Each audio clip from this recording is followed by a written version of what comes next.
Hey guys, it's Alexander Dahl with Manifest Vitality once again. So we're going to go ahead and get into the next interview. There's about half a dozen more to go. I'm still editing down some. They'll come out every few days or so, but there's no particular exact schedule. I get them out when I have them ready. So without further ado, we'll go ahead and get into this one. All right, here you go. All right, so I'm on the phone with Ryan. He's somebody that reached out to me about the interview series, and I'll go ahead and give him a chance to introduce himself. Good afternoon,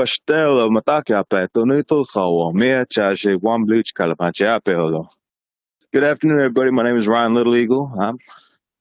I'm a resident in North Georgia right now. I'm originally from South Texas and traveling the world, one song at a time. Very cool.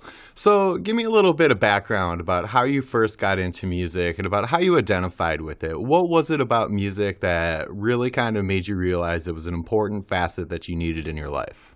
So I actually started playing music in school. I was playing in band. I was a sax player.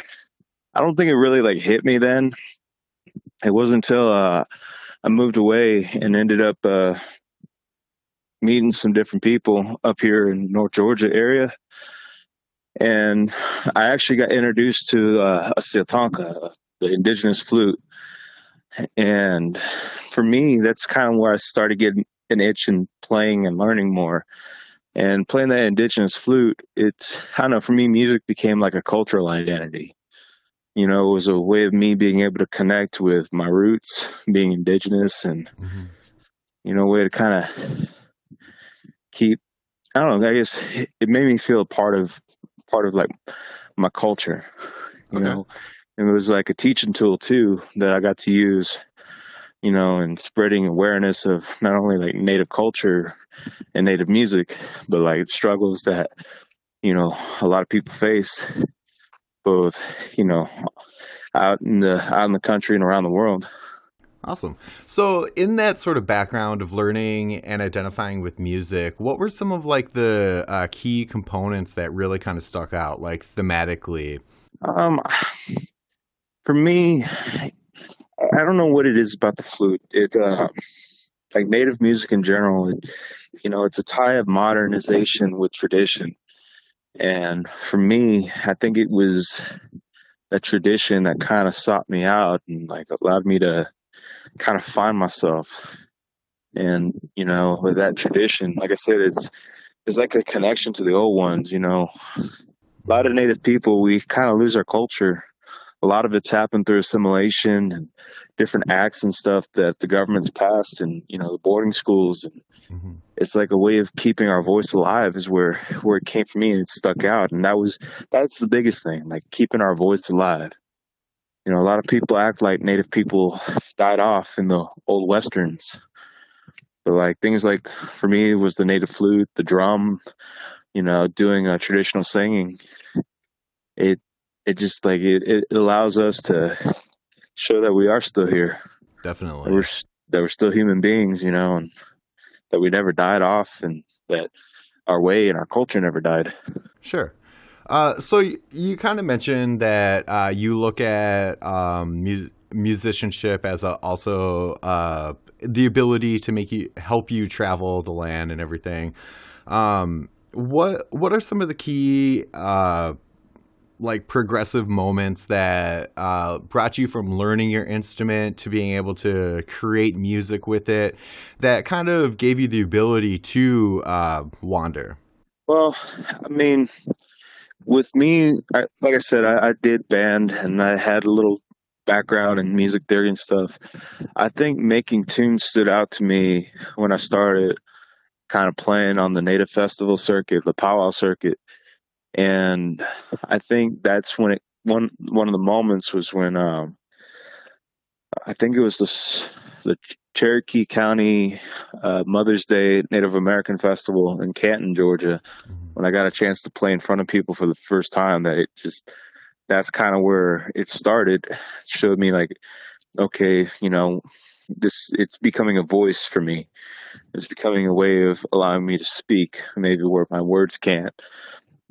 And then a few years later, when I was in I was welcome to come down to Peru, and that I think is like the biggest change in me is like seeing, hear people wanting to hear that native flute, people want to hear that native music. Hmm. I mean, we did interviews, videos, we played an arena for a few thousand people. Like, it's like that big okay moment. This is where I'm at, and then down the road. The thing about the native flute is it's really tied to heart and love. I mean, the traditional stories talk about courting, but I ended up just having a bad relationship, and that's when I picked up the guitar and started singing. And that's another moment to show me that I could do more, and I had more abilities to tell stories. Sure, definitely.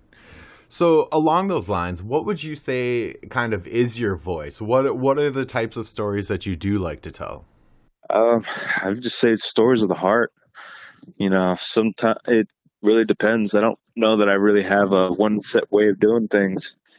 Like, I tell stories about what it means to be indigenous, tell stories of breakups, of falling in love, of being a spectator of life. And, there's other times I kind of sit there and, talk about like old cowboy stories. And, it's a lot of differences like that. And like I said, I don't know, maybe it's just being an Indian in the 21st century, kind of figuring out your way through living in two worlds. I think that's probably the biggest thing that I've always kind of spoke about was, trying to be traditional in a very modern world, and it's a lot different. It's a lot harder. Sure.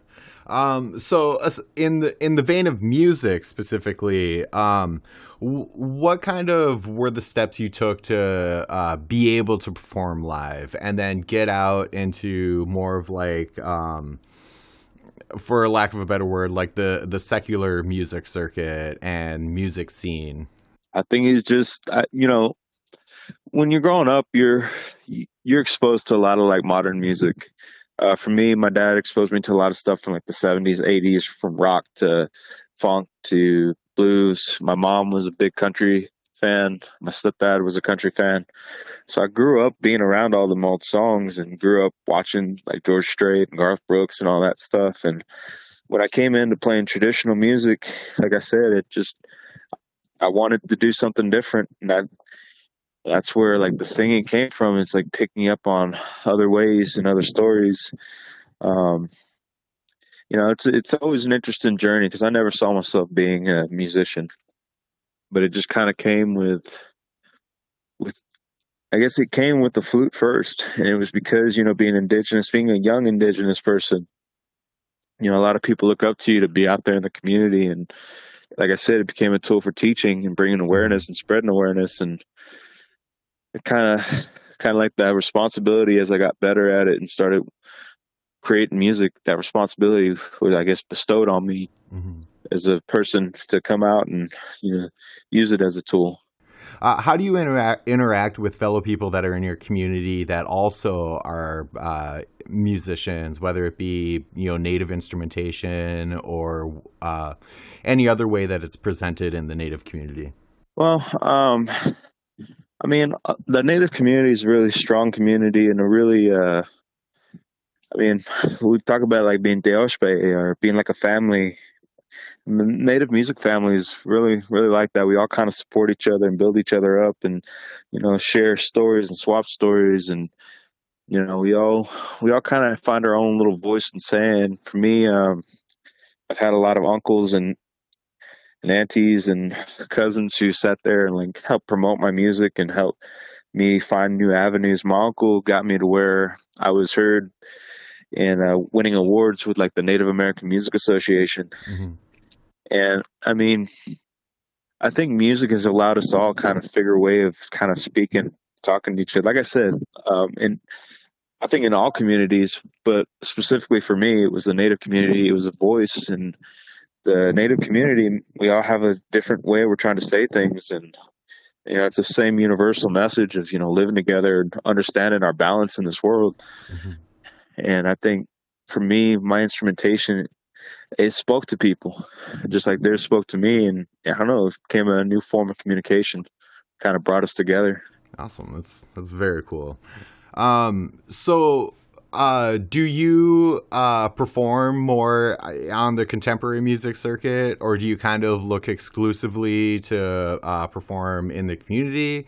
What's your like outreach there, and what goals do you hope to aspire to? So I do a little bit of everything. I'm actually playing at a speak at a bar tonight up in North Carolina, Mhm. and I mean I don't know when this is going out. Whenever this is going out. Currently, right now, I'm about to play at a bar. I played at a restaurant down south. I tend to do a lot more contemporary shows now. I mean, Mhm. uh, I switched to doing music full time this last year, and so it's basically playing wherever and whenever I can. I still seek to do like native festivals and colleges. A lot just depends on the venue. For the most part, I sing contemporary music, but if I get booked to play at like a university, or if I get booked at a festival, or even like working with kids, I tend to do more native music. When I do native music, like I said, it's a whole different aspect. I always tell people my shows, it just depends where you catch me. If Sure. it's at a bar, we're singing country music. I'm singing what I grew up on and Mhm. telling those old cowboy stories, and just kind of like the bumpkin that I am. But if it's one of those like where we're in a more serious situation, or it's like it's lighthearted, but it's like good teaching moment. That's when I'll strip back and I'll start doing more of the traditional stuff and use it as, like I said, like a storytelling tool. Whether it's telling the story of the first flute, or Mhm. telling a story about like the Taino people, Mhm. or telling stories about the raven, how the raven went and took the moon. And there's so many aspects, and I mean it's a way of keeping that culture alive. Sure, that's very fascinating. I definitely want to hear more about that. Unfortunately, I try to keep these about 20 minutes, but I'm completely fascinated in that native culture. This is a very small and petty connection that I have to the native community, but I worked at a casino on a Indian reservation, and I got to know those people, the community members, pretty well. And I've always been fascinated by the stories they have and their connection to the earth and the way that they look at just energy flow. It's very fascinating. Um, so, where would you like to see your career progress to? Like, what would be like some milestones that you hope to accomplish? Well, putting out a record, putting out like an actual like singing lyrical record would be awesome. That's something I'm working on right now. Of course, as a country singer, playing like Grand Ole Opry would always be awesome. But for me, like playing Green Hall and back in South Texas, or playing out in Wyoming, Montana, like getting out into the open areas, you know, getting to that point where maybe I'm playing arenas or I'm playing bigger clubs with a Mhm. full band. Those are always goals. But the biggest goal for me is to get where I can do this enough at living that I can sit there and be able to get some land, some property, and take care of a family. Definitely. I mean, that's the goal for all of us, no matter what we do, isn't it?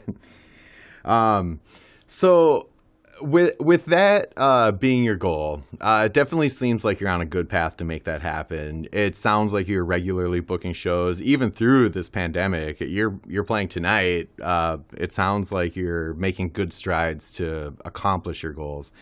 Um, what are some really prominent moments aside from what you've kind of already expressed, like in detail, that have happened to you about music that really kind of make you realize you're doing the right thing? See, I was going through a breakup, or not a breakup. I was going through it led to whatever. It was a hard issue with a girl, and I ended up on a mountaintop in North Georgia, and they have a lodge up on the hill, and I was gonna play a song and take a video for her, like kind of showing her, hey, look, I'm here, like thinking about you, like. And as I started playing, I ended up doing an impromptu concert. And as I did this impromptu concert, I had this little boy that was listening in. And eventually, I guess it got late that he went to bed. His mom was still sitting around, and his mom gave me this little crystal that he always takes with him. And he's like, she told me, like, he went up to her and was like, Mom, I want to do this. I want to play music. I want to play guitar. I want to apparently he played the ukulele, and she just like Mhm. it lit her up. Like it warmed her. It opened her eyes. Like she was crying when she was telling me this, and she gave me that crystal. Like for me, it's stuff like that that stands out. Mhm. You know, when you see how it affects like younger kids that are looking at you. For me, I'm very straight laced in how I do things. I don't drink, I don't smoke, I don't really go out and party. Mhm. And I mean, part of that's because I understand that about me is that I want to set that example for others and inspire others, you know. Sure, that's And very that cool.